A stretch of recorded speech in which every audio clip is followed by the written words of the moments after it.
Hi viewers, welcome to our channel. ఈరోజు మన recipe బెండకాయ వేపుడు. రెగ్యులర్గా ప్రిపేర్ చేసే బెండకాయ ఫ్రై లాగా కాకుండా ఇలా వెరైటీగా ట్రై చేసి చూడండి, చాలా బాగుంటుంది. బెండకాయ వేపుడికి కావాల్సిన పదార్థాలు ఇప్పుడు మనం చూద్దాం. బెండకాయలు, ఎండుమిర్చి, జీలకర్ర, వెల్లుల్లి, ధనియాలు, సాల్ట్. ఇవన్నీ కొద్దిగా లైట్గా ఫ్రై చేసుకొని మిక్సీ చేసి ఇలాగ కారం ప్రిపేర్ చేసుకోవాలి. బెండకాయలు శుభ్రం చేసి డ్రై అయిన తర్వాత వీడియోలో చూపించే విధంగా బెండకాయని మిడిల్లో స్ట్రైట్గా కట్ చేసి బెండకాయలో ముందుగా మనం ప్రిపేర్ చేసుకున్న కారాన్ని స్టఫ్ లాగా పెట్టుకోవాలి.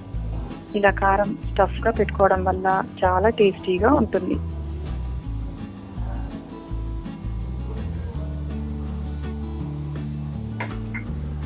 ఒక్కొక్కటి స్టఫ్ పెట్టి పక్కన పెట్టుకోవాలి. ఇప్పుడు స్టవ్ ఆన్ చేసి ప్యాన్ పెట్టుకొని దానిలో 2 స్పూన్స్ ఆయిల్ వేసుకోవాలి.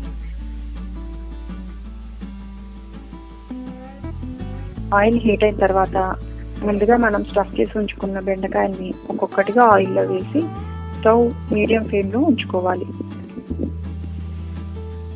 అలా ఫ్రై చేయడం వల్ల బెండకాయ కంప్లీట్గా ఫ్రై అవుతుంది.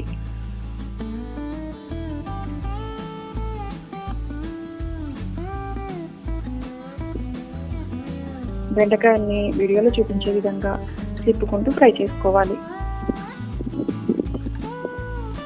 మీకు కావాలంటే కరివేపాకు కూడా యాడ్ చేసుకోవచ్చు.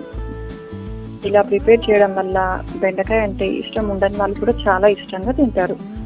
చాలా ఈజీగా 2 మినిట్స్లో మనం ఇంట్లోనే ప్రిపేర్ చేసుకోవచ్చు. ఈ బెండకాయ వేపుడు రైస్లో కూడా సైడ్ డిష్ లాగా చాలా టేస్టీగా ఉంటుంది. చూసారు కదా వ్యూయర్స్, మనం చూస్తుండగానే మన బెండకాయ ఫ్రై రెడీ అయిపోయింది. ఇలా రెడీ అయిన బెండకాయ ఫ్రైని కొత్తిమీరతో గార్నిష్ చేసుకొని సర్వ్ చేసుకుంటే అందరు చాలా ఇష్టంగా తింటారు. Thanks for watching.